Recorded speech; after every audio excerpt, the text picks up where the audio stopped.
welcome. First of all, I would like to say welcome to all of you. So you who are attending this live event at home, at your home office, or at the office somewhere out there. So welcome to all of you. And I would like to say a welcome also in particular to the students participating in the project, participating in the challenge organized by the Interreg project Transfirm. I'm sure that you will, that you're eager to get information, useful information, tips, advice, insights from the people sitting here around me. And this brings me to the third party I would like to say welcome to. So we have Peter de Waal, who is sitting next to me. We have another Peter sitting in front of me. So welcome, Peter, and welcome also Kevin, and welcome Willem. Voilà. Okay, the panel speakers, they will introduce themselves and their businesses in a couple of minutes, and they will also answer a lot of questions during this live event. Questions that we have prepared, but also questions that you have asked, because I hope that you remember it, but when you subscribe to this live event, you were offered the possibility to ask questions. A lot of you seized that opportunity, so we're very glad about that. So thank you for that. And during the panel conversation, the panel speakers, they will answer your questions. Okay, but so this is how we're going to work. First of all, I'm going to explain how it works. Well, we've prepared 3 series of 4 questions. So in total, there will be 12 questions that the panel speakers will answer. That will last about 40 minutes, and that means that we have 50 minutes left. So the last 15 minutes of this live event, we will go through some important questions, your questions, so the questions that you have asked in advance, but also the questions that you will have asked by the end of this live event. So this is a live event, so that means that you still have the opportunity to ask your important questions. So if you feel a question popping up, so don't hesitate, just put it in the chat box, and maybe we one of the experts or one of the speakers will answer your questions at the end of this live event. Okay, but first things first. First of all, I would like to ask our panel speakers to introduce themselves. So Willem, if it's good for you, let's start with you. So could you please introduce yourself very shortly? Well, thank you for having me. So I'm Willem van der Poorten. Since 10 years I live in France, first in Paris and now in Lille, where I'm head of office of the FIT Lille agency. So FIT actually helps Flemish companies to export to France. We deliver knowledge on the market, or we can facilitate contacts. On the other hand, we are going to support French companies that want to install themselves or invest in Flanders by also delivering the right contact persons or giving the right feedback on how to approach the market. Okay, thank you, thank you. Peter, the first Peter. Hello everybody, my name is Peter Bory. I am Commercial Director at Unilin Division Insulation. We are a manufacturer of polyurethane-based insulation products. We make part of the Unilin Group. Maybe you know better the Unilin Group by Unilin Flooring, producer of mainly flooring solutions. Quickstep is one of the brands. Also Pergo is one of the brands. And the third division is our division of panels. There's wood panels, chipboard and MDF boards. We make part of the Mohawk Group. Mohawk Group is worldwide a group of 40,000 employees and quoted on the New York Stock Exchange. Our division Insulation, we are very active in France, so I think it's interesting that I can say something of our experience in France. In total, we have 6 factories, one in France, 2 in Belgium, 1 in Netherlands, 1 in UK, and 1 in Ireland. In France, we have 40 people on the field and a commercial platform located in Paris. Thank you very much. Okay, thank you, Peter. Sales Director at Unilin. Maybe we're going to pass to the other Peter. Yes, thank you for the invitation in any case. So I'm Peter de Waal. I'm living in the area of Oudenaarde. But I have my own company in the north of France, in Roubaix. And at that company we are helping, that's the company Devaflex, we are helping foreign companies out of Germany, out of the Netherlands, out of Belgium to help them to commercialize their products into the French market. I also wrote a book about the difference in culture and so on, also to help companies to commercialize their products into France. So I think we will have the chance by the questions that will come up afterwards to talk a little bit more about these differences in culture. Thank you. Okay, thank you. And then last but not least, Kevin. Yeah, so thanks for having me. So my name is Kevin Tillier. I'm CEO and co-founder of MySkillCamp. We're a Belgian scale-up. MySkillCamp has developed a lifelong learning platform that helps employees upskill and reskill through their career. We have a catalog of about 300,000 online courses in about 25 languages. And yeah, so we're active in Belgium and France. We have seen a really high growth during COVID-19 since all companies couldn't do face-to-face trainings anymore. Yeah, keep on developing. We're now attacking the UK market. And yeah, we're about, like I said, 50 in the team so far. Okay, very interesting. Thank you for presenting yourself. We have a lot of questions to answer, so let's just start with the first question, I think. Okay, the first question is a question for Peter Boeri, Sales Director at Unila. Peter, you're Sales Director, and could you maybe tell us an anecdote about the differences you've experienced between the different regions while conducting a sales call or a sales meeting? Maybe I will start telling you that I started doing business in France in 1988. For the younger people, they cannot believe when I started, we had no smartphone, we had no laptop, and internet did not exist. So if you start up and they say, okay, you have to do business in France, you think, how will I do it? So the solution was going on the field, learning to connect with people, learning to understand the business. I don't know how much kilometers I drive a year, but it was 70, 80,000 a year. Just learn to understand France, because France is a big country. Every region is different. The northern region is totally different with the southern region.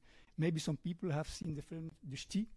I know it. That's it's reality. Eh? It's about the northern people, they are very difficult at the beginning, but once you know to work with them, they are very good. They have good relationships, very good friendships. The south is different. Immediately they are very open and so on, but it's very difficult to make part of their world. The Paris people are also different. So you cannot say that France is one region. You have to adapt you for each region. How I started? I started knowing people. I started to visit because we are mainly active in the building distribution. It's a very particular business because a lot of small companies, a lot of small players, a lot of independent players, but it's a small world.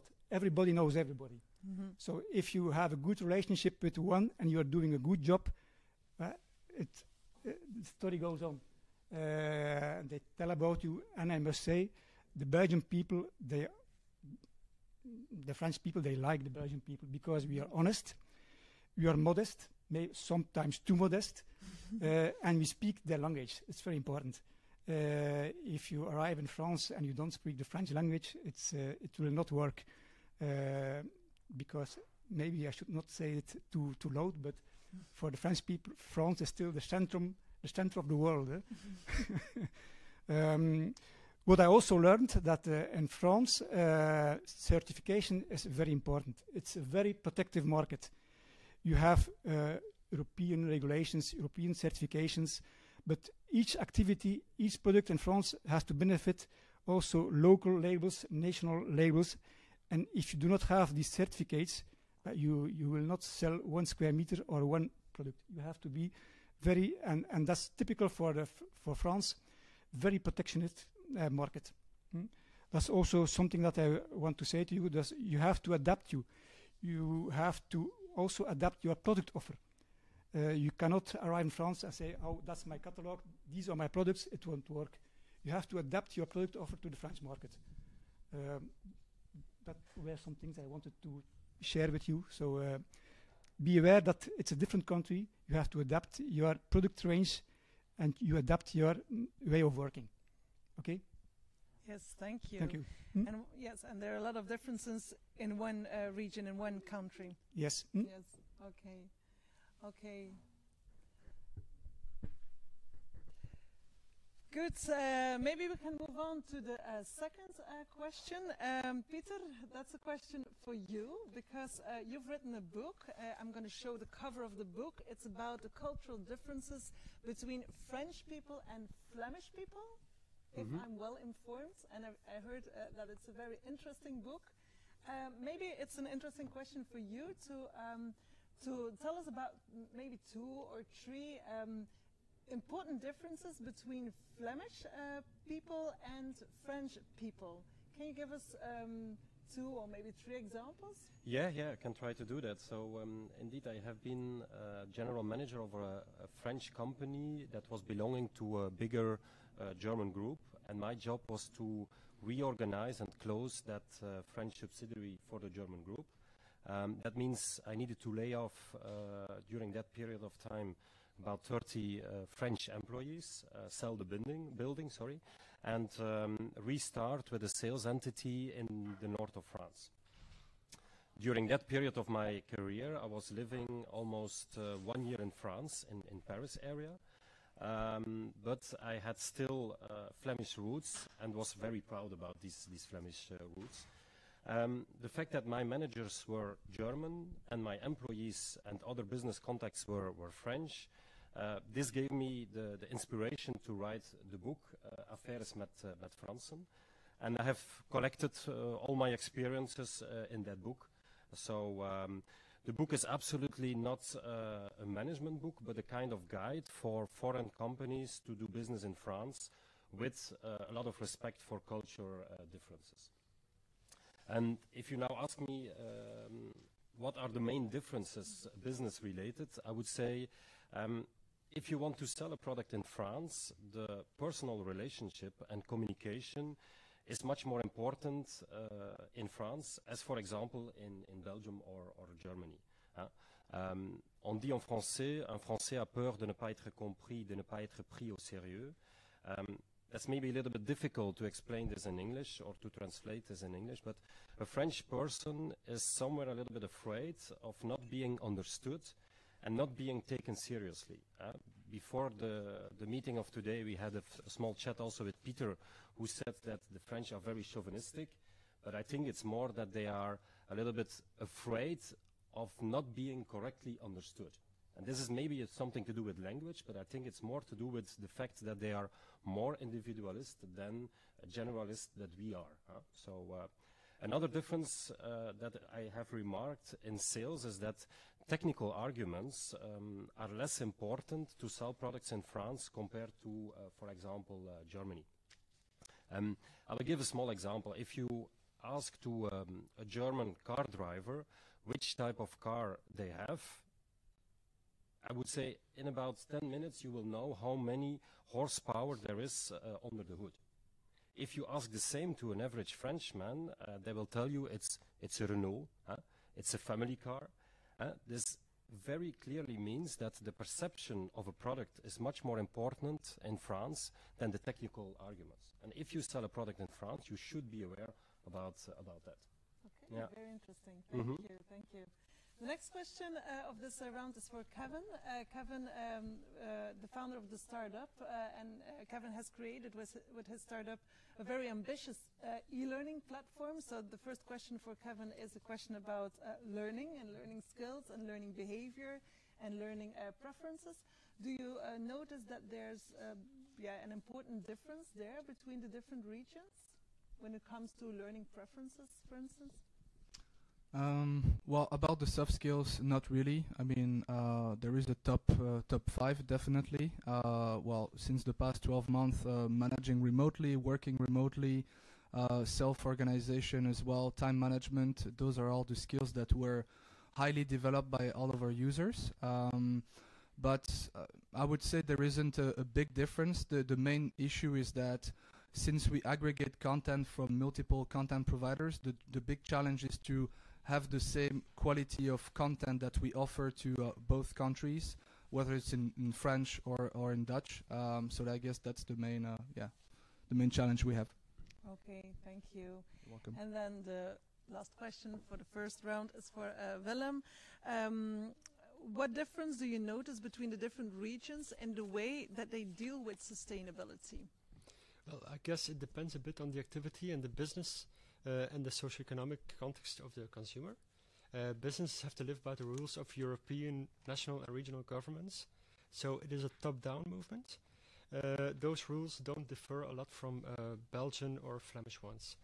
But to name a few, you have some local initiatives that are interesting, such as the REF3 program, that stands for Troisième Révolution Industrielle, which is the relaunch program in Hauts-de-France. The REF3 program provides the market with money, so equity and subsidies, knowledge and skills. And there is also an incubation program in it. There is also some European initiatives that find their way into the Hauts-de-France region and ecosystem. For instance, the port of Dunkirk is labeled as EcoPort, just like the port of Antwerp. And then a national initiative that embed well in Hauts-de-France is, for instance, the RGE certification in construction. RGE stands for Reconnu Garant de l'Environnement, and is a quality label and certification for construction workers, such as plumbers, contractors, carpenters, and so on. It shows that the artisan is qualified to improve the energy efficiency of houses and constructions. The financial incentive to work with one of those RGE certified contractors is that working with them allows you to get financial support or aid from the government. Another regional example is the ambition of Hauts-de-France to become leader of green logistics, also part of the REF3 program, by the way. As e-commerce thrives, society also encounters some side effects of it. Traffic saturation, for instance, but also greenhouse gases that rise due to all this transportation. The main ambition of this program is to optimize energy consumption, transport and warehouse management. Transport and the agro and food sector are major contributors to greenhouse gases and decline of biodiversity. So let's focus on for the agro and food sector on the consumer level, where we have to divide two large groups in France that will have an impact on the evolution of local and global sustainability. On the one hand, you have the cosmopolitan middle class average that chooses more and more to buy local and organic food. You can imagine that this will have an impact on the whole chain, from agriculture to the food processing industry. This specific segment of society will be more aligned with new tendencies, such as the farm-to-fork movement. This is what we could call La France bio-locale, and is opposed to what in France sometimes is called the McDo consumer. So McDo stands for McDonald's. The latter refers to the segment in society that on average has less means and cares more about the end of the month than the end of the world. This also has an ecological impact, because in that case food products are marketed because of their price and rarely because of their nutritional or environmental qualities. So to tackle this, the Ministry of Ecological Transition in France is since 2017 closely linked to the idea of solidarity, because the only way to have a more environmental society is to empower all layers of society to make the right choices for them individually and for the whole as a society. So to summarize, I would say that with no doubt behavior, in this case environmental behavior, has a cultural component that could be slightly different between people from Hauts-de-France and Flanders, but that there's also other layers that need to be understood, such as sectoral differences and socioeconomic context. Okay, thank you. Thank you. Okay, the first 4 questions have been answered, so let's move on to the second round. And we have another question for Peter Bourri from Unila. Peter, are there some regions that are more demanding when it comes to sustainability? For instance, are there certain regions that ask the most questions about the origin of the materials used in the different products, or the transport, or the packaging? Can you tell us something more about that? But first, you have to consider that you are the producer of installation products, building products. So I cannot say there's a difference between regions. What I can say is that up to now, sustainability was a marketing issue. We said we had in our product offer one product that was eco product, and we didn't sell it, but it was in our product offer. But things are now changing very quickly. I think in Europe, France and Germany are now leading, and the French President Macron is very ambitious, and now we have to act. And we have to act quickly, because the regulations will arrive, and we will maybe not be ready. For example, within some years, we will be obliged to use 10% recycled products. You can say it's not a lot, but for our products, it's a lot. It's a lot, yeah. For some other products, it's not a lot, but for us, it's a real challenge. Also, another item is that we will be responsible for the recyclation of waste of our products on the site. So that's very difficult to organize. So we are now confronted with a lot of challenges that will arrive very quickly, because now it becomes seriously. I dare even to say that in the near future, the driving or the driver to select for one product will not be the price, but it will be the price. It will not be its performance. If you make installation products, you have a lambda value or other values. No, the main driver will be, is this product circular? Circular, yeah. And that's what we have now to act very quickly. We have to adapt our product range. We are mono product. We are based on polyurethane. It's a petroleum derivative. So recyclation is very difficult. So now we have to choose other products, and it's a real for us challenge to adapt us on this change of situation in France and all countries.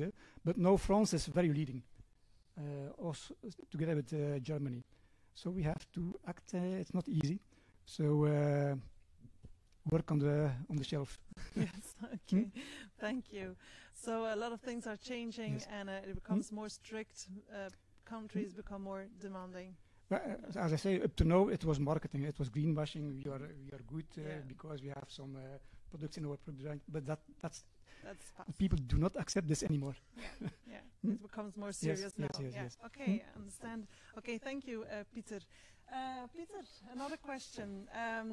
Because Peter, he supports companies who wants to expand and who wants to do business across borders. So, Peter, maybe a difficult question for you, I don't know, but how often do your clients ask you questions about sustainability? To be honest, we are supporting several types of companies, and this question has never been asked. So at that point I cannot really answer you, but I would like to take the opportunity to tell you a little bit about a personal project that I have a little bit. I have been personally to school in Ghent area, but also to the Netherlands, and I had a lot of experience with the French education system. And when I started my own company, at that moment my first employee was an alternance student. An alternance student is a dual learning system on high school or university level, and I'm a very strong believer in that. It's like a workspace learning for high educated students. And this dual learning system is absolutely not implemented in the Belgium school system. So this is already a big difference, as the French students are, for me, better prepared for the job market and already more into business after finishing their studies. And as I mentioned already, I am personally a very strong believer of this dual learning system. And therefore we created an online platform that is called Dewa Connect. And this is like a cross-border matchmaking platform for students who wants to make an internship or an alternance project during 1 year in our offices in Strasbourg or our office in the north of France. I just wanted to tell you that because today a lot of students, because of the corona crisis, they had foreseen to go on an Erasmus, for instance, to Australia or Barcelona or something like that. This is all cancelled, so you know that also in France, via Dewa Connect, there are possibilities to do an international internship or eventually a dual learning project in our office in Strasbourg or Roubaix. I know it's maybe not an answer to your question, but I wanted to take this opportunity because I know there are a lot of students that are listening. Okay. So thank you for that. Thank you very much. So, and your clients, they do not often ask you questions about sustainability. The question is not coming to us, but I'm sure they have questions about that. But I do not think that I can answer to that. Okay. So no. Okay. Let's move on to Kevin, because we have another question for you. You, as a founder of a startup, I think it's important to ask you this question: which sustainable goals are you pursuing as a startup? Because you have to know that the students who are watching and who are participating in a challenge, they need to take into account 3 specific domains. They have to take into account economic, social and environmental goals. Do you think this is something that is realistic for a startup, or is this not that realistic? What do you think? Yeah, great question. Yeah, actually 2 questions. So first of all, about My Skill Camp, during the last fundraising in September, last year, we were financed by an SDG fund called Inventors 2 in Brussels.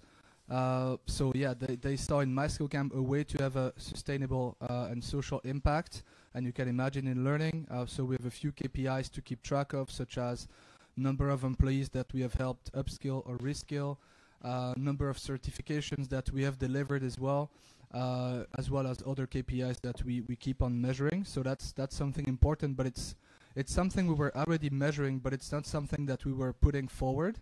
And now when we communicate to some clients or new prospects, we do use that as an argument, as an advantage compared to the competition. And now coming to the second question, well, I guess it's difficult when you start. I started myself as a student entrepreneur. That's not the first thing you think of when you build your business. You first think about the product, but less about the impact that you can have. And I think that's, like, if I had to restart My Skill Camp, that's something I would definitely think of in the very beginning, because the sooner you start measuring the impact you have, the sooner you see all the opportunities, and then you can start thinking about how to finance your business. I guess the VC, so the venture capitalist world, has evolved over the past few years, and some VCs are willing to invest in companies that have a social, economic, environmental impact. So I guess you shouldn't be afraid of thinking of that from the start, and make sure that the founders are aligned on the same goals, because that's also another story to talk about. So but I guess it's doable. We currently have we're also looking at having a local economical impact. How do we do that? Well, we first started partnering with the global content providers on the market, and now we're going for local ones. And companies are happy to contribute and to buy content from local providers instead of just spending their money and enriching, I would say, global companies. Okay, it's doable. It's doable, yeah, okay, it's doable. It's doable. So that's good advice. Okay, and then another question for Willem about laws, about legislation. Which laws concerning sustainability do you think that will change in the following years, in the coming years? I mainly think of the European Green Deal that is coming up, which is obviously a European project presented by Ursula von der Leyen. The main idea is to transform the EU economy to a sustainable future. This will be done by increasing the EU's climate ambition for 2030 and 2050. So Europe will be the first continent in the world that will be climate neutral by supplying clean, affordable and secure energy, by accelerating the shift to sustainable and smart mobility, and by adopting the farm-to-fork principle, and by preserving and restoring ecosystems and biodiversity. Also in the green, also in the European Green Deal, there is a focus on the just transition. So again, ecology comes hand in hand with solidarity. So rather than speaking about some laws here and there that will change, I think the ambition is to look at the systemic change that Europe will install. In this matter, I would like to emphasize on the circular economy, because this is one of the best examples where private businesses adapt very fast to upcoming regulations and needs of the customer. We've seen in France numerous examples of electrical retailers such as Cdiscount or Fnac Darty, who incite their customers to repair their electronic devices rather than to buy new ones. And I'm convinced that this is the future of European economy, where consumer goods will have to last much longer than they do now. And to understand the strategies of the regions Flanders and Hauts-de-France, it is important to note that both economies somehow have resemblances, with a lot of petrochemical industry and historical rooted agro-food businesses. So logically, strategies for both regions will be quite similar. The existing industry has to become more sustainable, and we will need to attract sustainable industries and invest on low carbon technologies. So I guess that summarizes it. Yeah. Okay, it's the second time that the word circular system is dropped. Peter also used it. We're always talking about sustainability, but I have the impression that circular systems are the most important thing to talk about. I think when we talk about sustainability, we always stress on climate neutral, but actually there's climate neutral. But if we are climate neutral without biodiversity or without resources, it's no fun either. So we have to work on several pillars actually to have a healthier planet. So it's not only the emissions that have to go downwards. Also, we have to recreate nature and give space for wild animals, for example.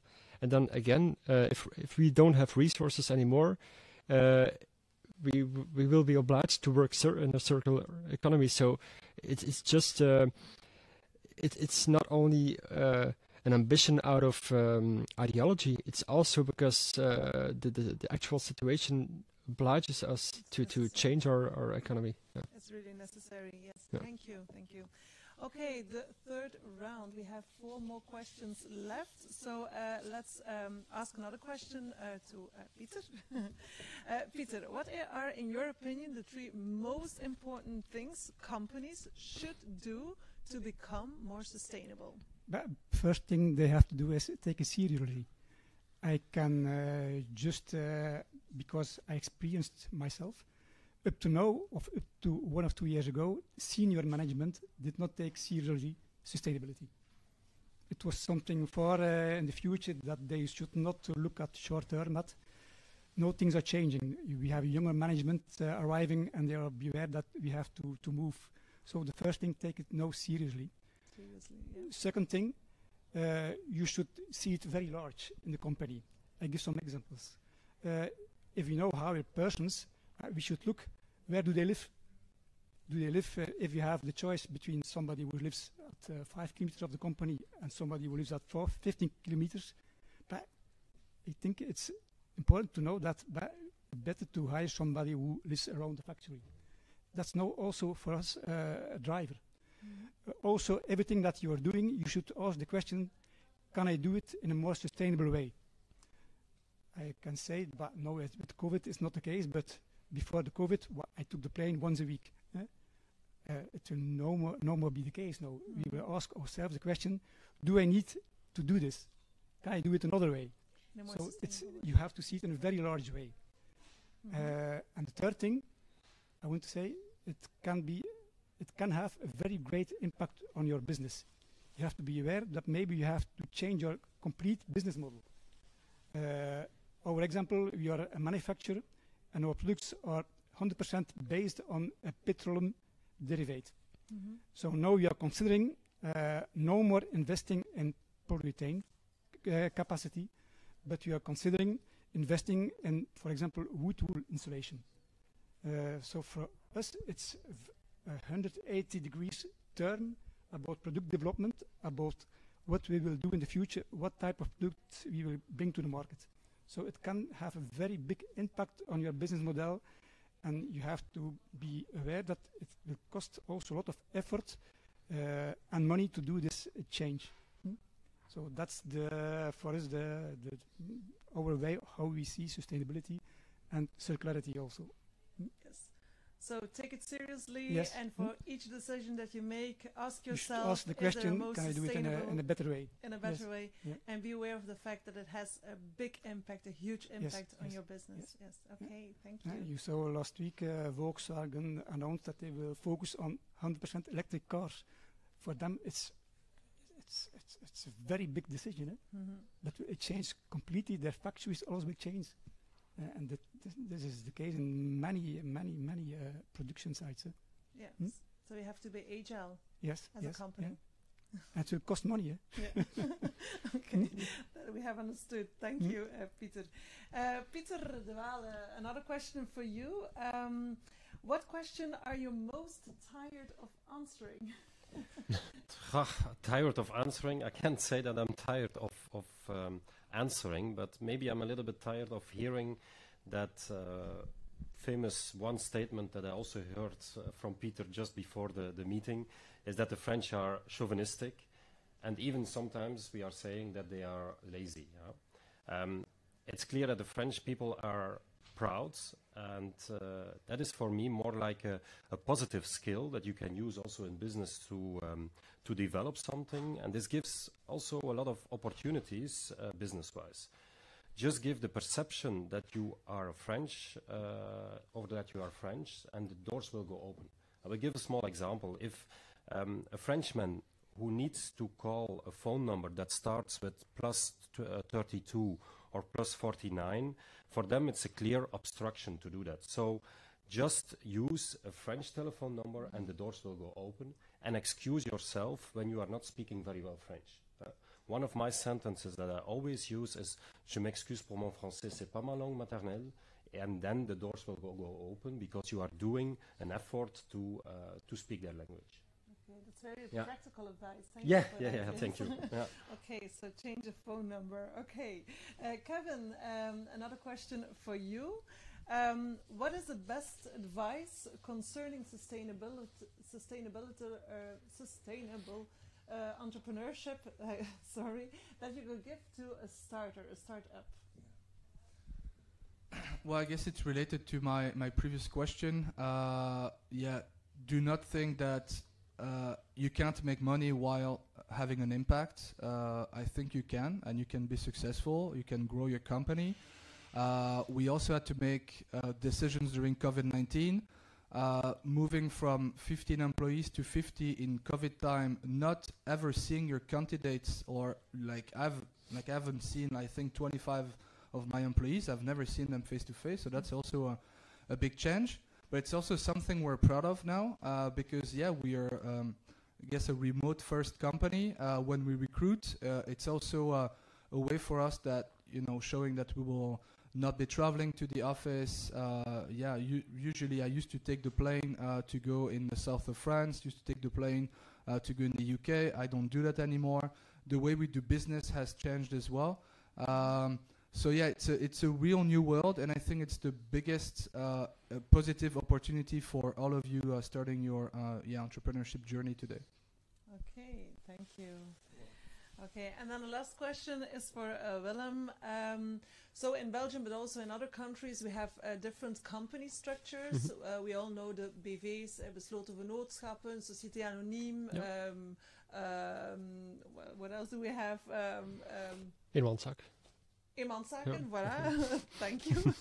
So, could you give there some of advice? Are there some company structures that you would advise to choose for or not to choose for when a company is really willing to expand and to work across borders?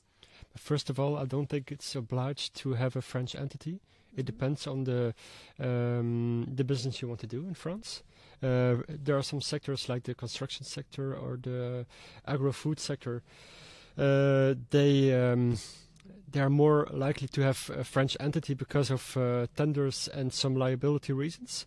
But if you have, for example, a 100% digital service company, I don't see any point to have a French entity if you can work with your Belgian entity from Belgium. That's one point. A second point maybe is that it's my role as an economic representative of Flanders in France to remove trade barriers. But sometimes I have the feeling that some trade barriers are only in the mind. So having a French entity is sometimes a real focus of Flemish companies, but I don't think it's really necessary.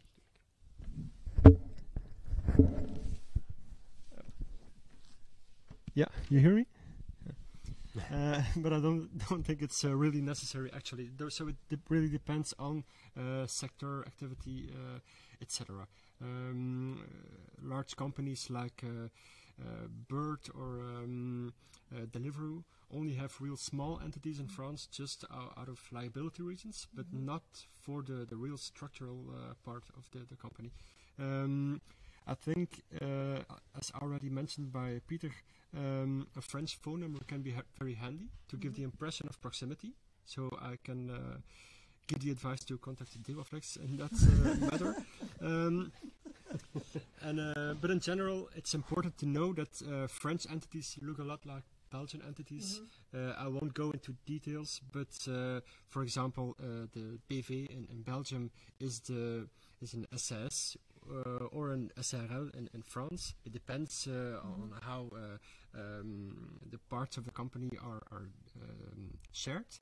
And then you have an SA in France, which is SA in Belgium, in French-speaking part of Belgium, and NV in Flanders. And then you have also very little entities like auto-entrepreneur. They don't have a VAT number. And then you have an SRL unipersonnel. It's quite the same thing, but with a VAT number and mostly with a turnover that is more important. Yes, okay. So what I remember is that it's not necessary to have another identity, that you can just use your own identity but just adapt your phone number and the mindset. Yeah, but I like to stress also on the fact that if you need like a numéro ciré, that's a number for registering your company in France, or a VAT number, if it is necessary to do business or to call for tenders, of course you need an entity, but it's not obliged for everybody. Yeah. Okay, thank you very much. Okay, we've treated all the questions. All the questions have been answered. So maybe we can answer some questions from the audience, because you also asked some questions in advance, and also during the live stream. I don't know if we have any questions from the live stream. We will see them on the board, I suppose.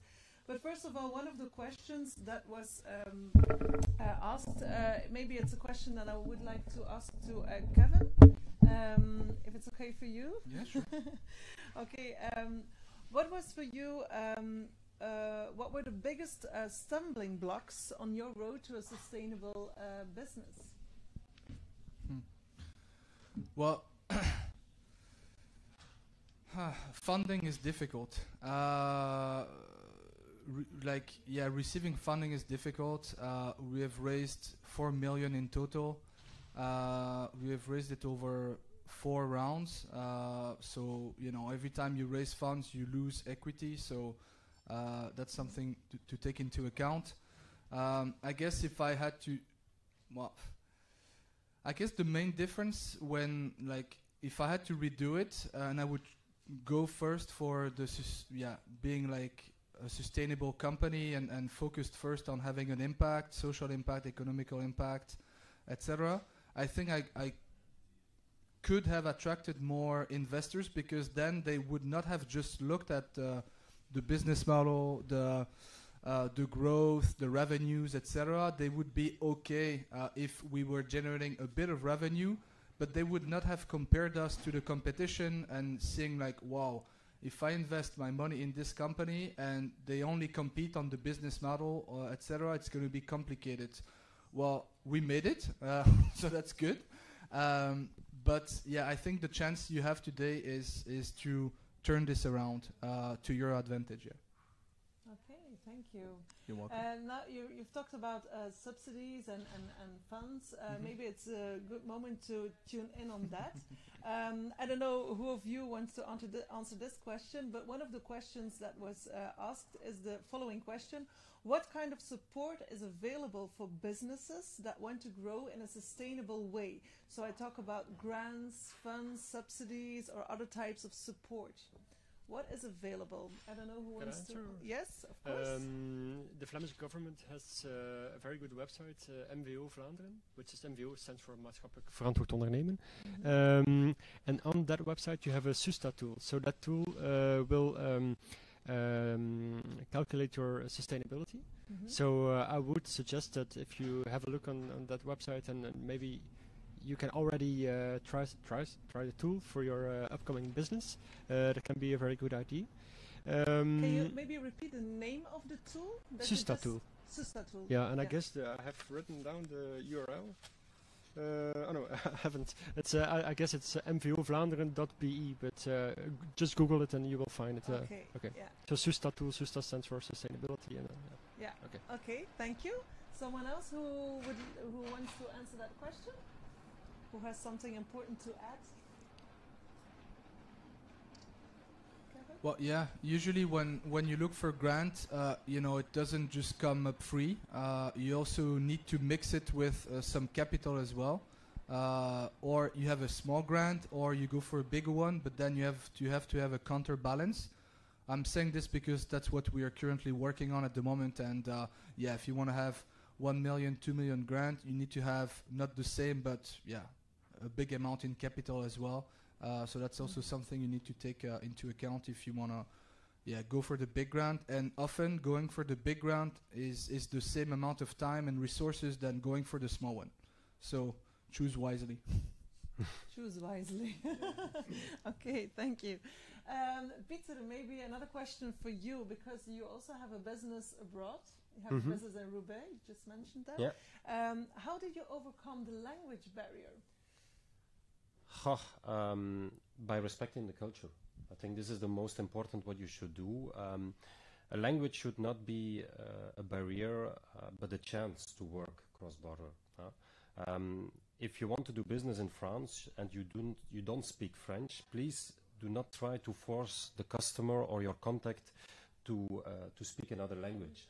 Just try to adapt yourself, and there are a lot of possibilities to adapt yourself. And you can, for instance, take a bilingual student with you when you are doing business over there.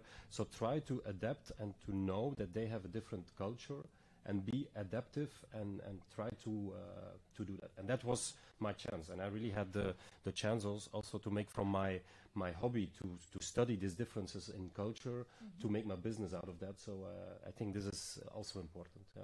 Okay, thank you. Maybe a bit related to that, Kevin, I think knowing how to speak different languages is something very important, is an important skill for companies who want to work or do business abroad. Do you think about other skills that are very important and that entrepreneurs really need to be aware of when they want to do business abroad? What are the main... Yeah, well, be resilient. Never be afraid of failing. There's always a way to stand up again and move forward. I would say, be agile and do not be afraid to change, because if as a founder you're afraid of change, then, well, guess what? The entire company is going to be afraid of change as well. So you need to show the way forward. And then I would say, try to bring well, it's not really, well, try to have expertise around you from the beginning. This will save you so much time. So do not think that recruiting 2 juniors will cost you less. Yes, it will maybe cost you less, but do not think that they will do a better job than a senior profile. That's the mistake I made, and yeah, won't do it again.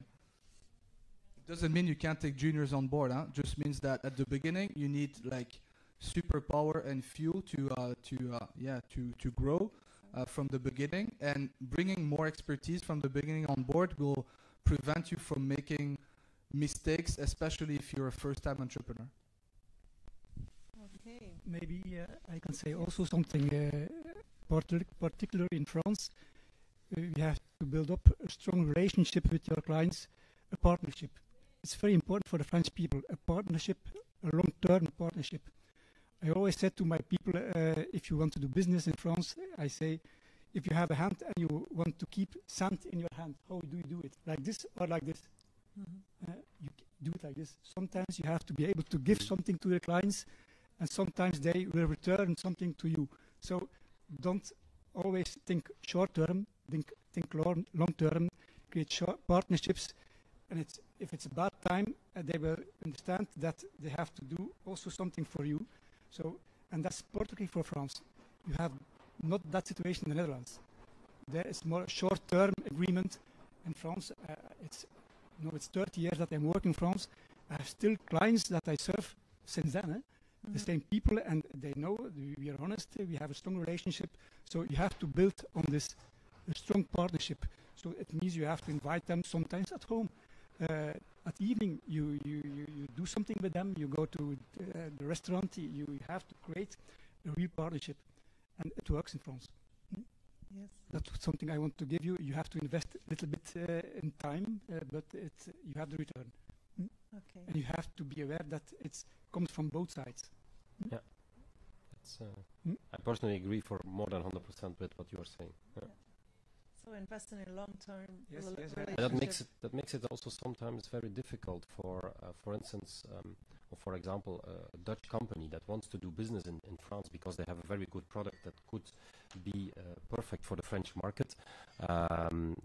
It's very complicated also for them to understand how the French people are thinking and working. So, yeah. And maybe if it not works immediately, you should keep contact. And sooner or later, it will work. Yeah. But you have to create this good feeling with them, that you trust, reciprocal trust. It works. But you have to be patient. Okay. And how can you give the customer the feeling that good feeling? That is so you have to listen. important? You have to listen, Yeah. and you have to share the problems. Not only think for your own profit. You should think together. How can we together make it more profitable for each of us? And that's the particular way of creating this relationship with clients in France.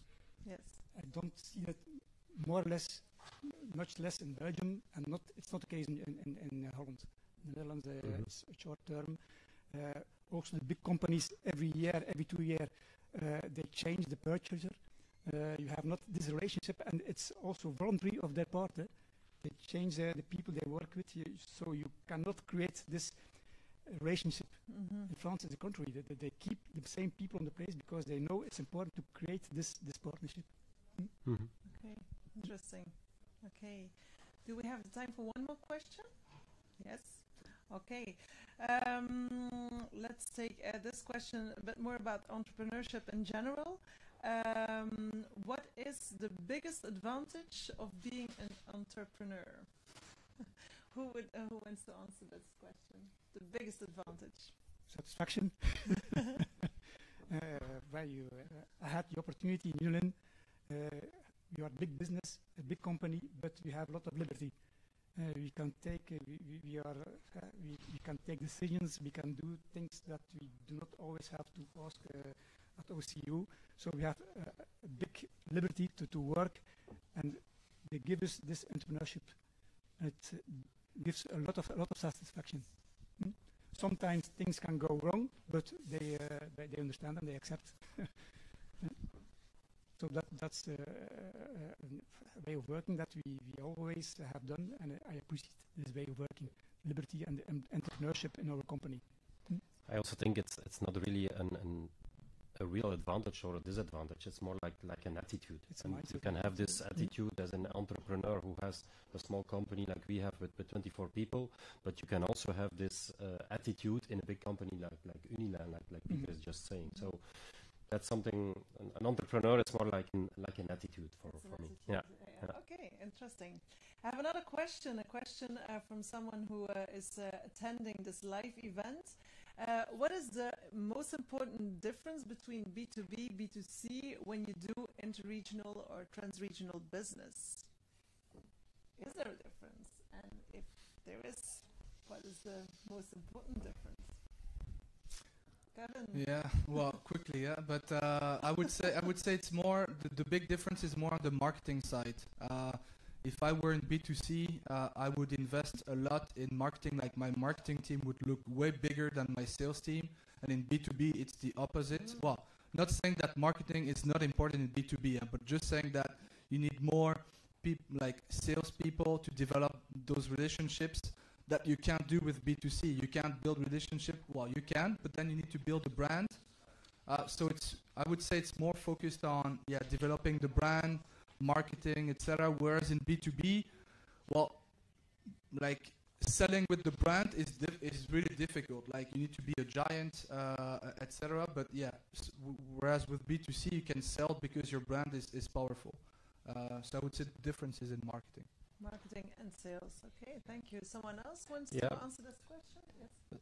If I still can have, okay. So 2 yeah. minutes left, so go ahead. I agree with what Kevin is saying, but please do not underestimate also the difference in culture between the different countries in marketing. So if you see that, for example, the big store chains such as Colruyt's, they will use another publicity in France as they are using in Belgium. So there's a big topic also there that you should not underestimate the importance of the difference in culture also in marketing. In marketing, different messages. Yeah. Okay. And the main difference is there also the technical part. So if you want to present, for instance, a piece of meat in Belgium, you should show the quality of the piece of meat that you want to sell. If you want to sell the same in France, you should have a lot of people that are standing around the barbecue with a glass of wine and so on. So it's more like the atmosphere around. You are laughing, but that's how Colruyt is doing it. That's so how it's it important. Yes, yeah. It's important to know. Yes. Yeah. Okay, thank you. Mm-hmm. Very practical again. Okay. It's almost time. I don't know if we have time for one more question or we have 2 minutes left. So the answers have to be very short, or the answer have to be very short. Okay, let's have a look. Okay, maybe a question for you, Willem.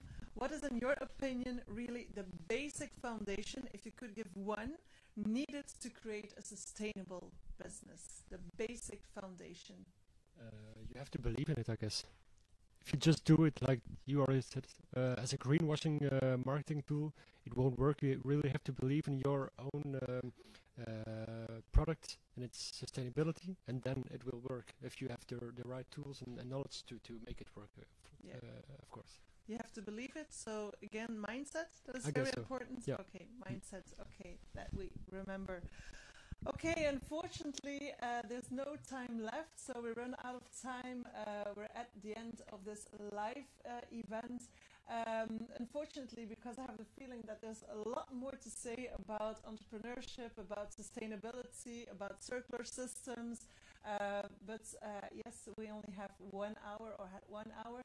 But before we leave, I would like to say thank you to all of you who have attended this live event, and would also say thank you to the 4 men sitting here around me for all the valuable information, useful information that you have given. So thank you for that, and for the students who have their second part of the challenge this afternoon. Good luck with the challenge. Okay, and maybe a last thing I wanted to add, if you're a student and if you're watching now and if you're thrilled by the topic, of sustainability and circular business, well, you can also always get in touch with Marie Vermast or Louise Dumont, because there will be upcoming projects organized by the Interreg project. So if you're interested, feel free to contact Marie or Louise. Thank you and have a nice afternoon. Bye-bye.